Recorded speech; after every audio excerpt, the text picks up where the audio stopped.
कार्तिक का महीना शुरू होते ही जब हवा में हल्की ठंडक घुलने लगती है, बिहार और पूर्वी उत्तर प्रदेश के घरों, गलियों और गांवों में एक जादुई धुन गूंजने लगती है। बसों की खिड़कियों से, रिक्शों के छोटे छोटे स्पीकरों से और घरों की चौखट पर रखे रेडियो से एक ऐसी आवाज बहती है जो दिल को छू लेती है। छठ महापर्व के आने से महीनों पहले ये धुन हर कहीं छा जाती है, जैसे सूरज देव और छठी मैया की पूजा की तैयारी पहले से ही शुरू हो गई हो। उगा हो सूरज देव या कांच ही बास के बहंगिया जैसे गीत नदियों के किनारे, घाटों की रेत और दिलों की गहराइयों में उतर जाते हैं। ये आवाज सिर्फ संगीत नहीं बल्कि आस्था की लहर है, जो हर वर्ती के मन में भक्ति और ममता जगा देती है, जो हर साल कार्तिक की उस पवित्र सुबह में सूरज की पहली किरण के साथ गूंजती है और आंखों में आंसू ले आती है। आज इसी धुन और छठ की महिमा को हम सलाम करने के लिए एयर नाउ के माध्यम से अपने दर्शकों के पास आए हैं। क्या है छठ महापर्व और इसका महत्व क्या है? बिहार के सुपौल जिले के हुलास गांव में 1 अक्टूबर 1952 की वो सुबह, जब एक घर में 35 साल बाद एक लड़की का जन्म हुआ। 8 भाइयों के बीच इकलौती बहन, नाम विजया, लेकिन दुनिया ने उन्हें शारदा सिन्हा कहकर के पुकारा है। वो गांव जहां छठ की पूजा घर घर में सांस लेती थी, जहां सूरज देव की आराधना परिवार की जिंदगी का हिस्सा थी। शारदा जी का बचपन उसी मिट्टी में खेलते बीता जहां छठ की धुनें हवा में घुली हुई थी। लेकिन किसे पता था कि ये बच्ची एक दिन छठ की वो आवाज बन जाएगी जो करोड़ों दिलों को छू लेगी। उनकी आवाज में वो दर्द था, वो प्रेम था जो छठ के हर वर्ती के दिल में उतर जाता है। उनका जीवन छठ से अलग नहीं लगता। छठ महापर्व जहां वर्ती 36 घंटे बिना पानी के रहकर सूरज देव और छठी मैया से परिवार की खुशहाली मांगती है, शारदा जी ने इस पर्व को अपनी आवाज से इतना जीवंत कर दिया कि उनकी धुन के बिना छठ फीका लगता है। 1978 में जब उन्होंने पहला छठ गीत गाया, उगा हो सूरज देव, तो जैसे सूरज देव खुद मुस्कुरा उठे। वो गीत आज भी घाटों पर गूंजता है, महिलाएं अर्घ देती हुई गाती हैं और आंखें भर आती हैं, क्योंकि शारदा जी की आवाज में वो भक्ति की आग थी, वो कृतज्ञता की नमी थी जो छठ के हर रूप को दिल से जोड़ देती है। कल्पना कीजिए, सुबह की पहली किरण पड़ती हुई नदी के किनारे पर खड़ी महिलाएं, हाथों में बांस की डालियां फल फूल से सजी, और हवा में गूंजती वो लाइन, कांच ही बास के बहंगिया बहंगी लचकत जाए। ये शब्द सिर्फ गीत नहीं, छठ की वो पवित्रता है जहां हर चीज सूरज देव के लिए समर्पित होती है। शारदा जी ने 62 से ज्यादा छठ गीत गाए हैं और हर गीत में छठ की आत्मा को पकड़ा है। जैसे उगा हो दीनानाथ, जहां सूरज देव से दुआ मांगी जाती है, या फिर जब तप तोहर बरतिया हो दीनानाथ, जो व्रत की तपस्या और आस्था की गहराई बयां करता है। सुनते हुए दिल रो पड़ता है, क्योंकि वो आवाज अब यादों में कैद है।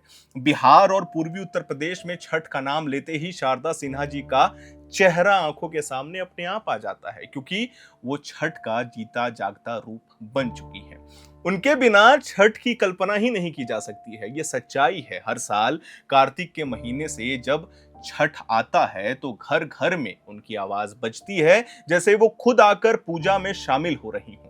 दूर देशों में बसे बिहारी, चाहे अमेरिका की सड़कों पर हों या फिर दुबई की ऊंची इमारतों में, वो अपनी जड़ों से जुड़ने के लिए शारदा जी के गीत सुनते हैं। वो गीत पुरानी यादें लाती हैं, गांव की वो नदियां, माँ की गोद में सुनी धुनें, सास बहू का मिलकर व्रत रखना। शारदा जी की आवाज में वो जादू था, वो दूरियों को मिटा देती थी और आंसू बहा देती थी। कल्पना कीजिए, एक प्रवासी परिवार विदेश में छठ मना रहा है, छोटे से तालाब पर खड़े, और बज रही है, सासू मांगे बिटवा ननद मांगे भैया। क्या सुंदर और मनोरम दृश्य होगा। ये लाइन परिवार की उन डोरों को कसती है जहां छठ सिर्फ पूजा नहीं बल्कि अपनों की एकता का बहाना है।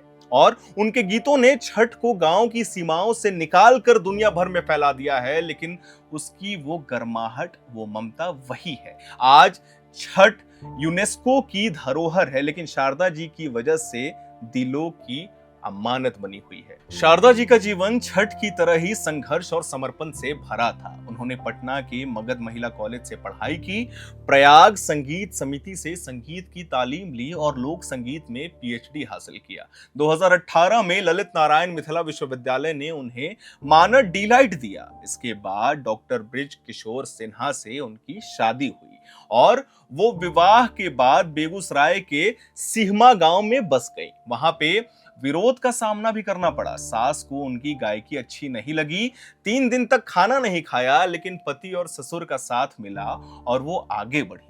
1971 में HMV ऑडिशन में पहले नाकाम रही, लेकिन अगले दिन बेगम अख्तर की ज्यूरी ने उन्हें चुन लिया। उनका पहला गीत एक दुलरुआ भैया था, जो उनके इकलौती बहन होने की भावनाओं से निकला था, जो ममता से लबरेज था। ये सब छठ से मिलता जुलता है, क्योंकि छठ में भी परिवार की वो गहराई है जो सबको एक ही बांध में बांध करके रखती है। शारदा जी ने लोक संगीत को शास्त्रीय छौक दी है। उन्होंने छठ की महिमा को मैथिली, भोजपुरी, मगही में गाया है।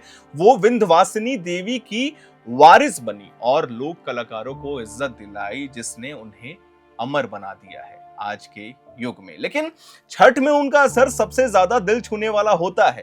उनका गीत छठ की रस्मों को जीवंत करता है। व्रत की तैयारी, घाट जाना, अर्घ देना, पहले पहले छठी मैया सुनते हुए आंखों के सामने वो तस्वीर उभरती है, जहां कोई महिला पहली बार व्रत रख रही है, डर और आस्था से भरी है और आंसू छलक रहे हैं, या फिर कांच ही बास के बहंगिया जहां डालियां सजने का वर्णन है, जो छठ की पवित्रता को छू लेता है। शारदा जी की आवाज में वो दर्द था कि गीत सुनकर दिल रो पड़ता था। बिहार में छठ की शुरुआत उनकी आवाज से होती है। हर घाट पर, हर घर में उनकी धुन गूंजती है और प्रवासियों के लिए वो तो उनकी आवाज से अपनी संस्कृति का सांस लेते हैं। सबसे बड़ी बात यह कि शारदा जी ने छठ को मीडिया से जोड़ा है, पुराने गीतों को रिकॉर्ड किया और उन्हें सबके दिलों तक पहुंचाया है। इससे छठ दुनिया भर में फैला, लेकिन उसकी वो शुद्धता, वो भावना वही रही है, वैसी की वैसी जीवंत। इन गीतों ने शारदा जी को उस मुकाम पर पहुंचाया जिसकी वो हकदार थी। उन्हें पद्मश्री, संगीत नाटक अकादमी पुरस्कार और पद्म भूषण और अन्य कितने भी पुरस्कार मिल चुके हैं। बिहार कला पुरस्कार, भोजपुरी रत्न, मिथिला विभूति से उन्हें सम्मानित किया गया। लेकिन सबसे बड़ा इनाम छठ मनाने वालों के दिलों में है, और वो ये कि शारदा जी बिहार कोकिला, स्वर कोकिला, फोक क्वीन ऑफ इंडिया कहलाई। उन्होंने भोजपुरी संगीत को गंदगी से बचाया, औरतों के दिल में जगह बनाई है। वो कहती थी कि भोजपुरी में अश्लीलता बजना ही नहीं चाहिए, जो रिश्तों की इज्जत गिराता है। लेकिन उनकी शुद्धता छठ की तरह थी, बेदाग, पवित्र, जो दिल को छू जाती है। उन्होंने फिल्मों में भी योगदान दिया, जैसे मैंने प्यार किया में कहे तो से सजना, हम आपके हैं कौन में बाबुल जो तुमने सिखाया। लेकिन इन सब के परे मंच उन्हें ज्यादा प्यारा था, जहां वो बिस्मिल्लाह खान जैसे महान कलाकारों के साथ लोक संस्कृति को जीवंत करती और सुनने वालों की आंखें भी नम हो जाती थी। अब शादियों की बात करते हैं तो बिहार और उत्तर प्रदेश में शारदा जी के गीतों के बिना शादियां बिल्कुल ही अधूरी लगती हैं।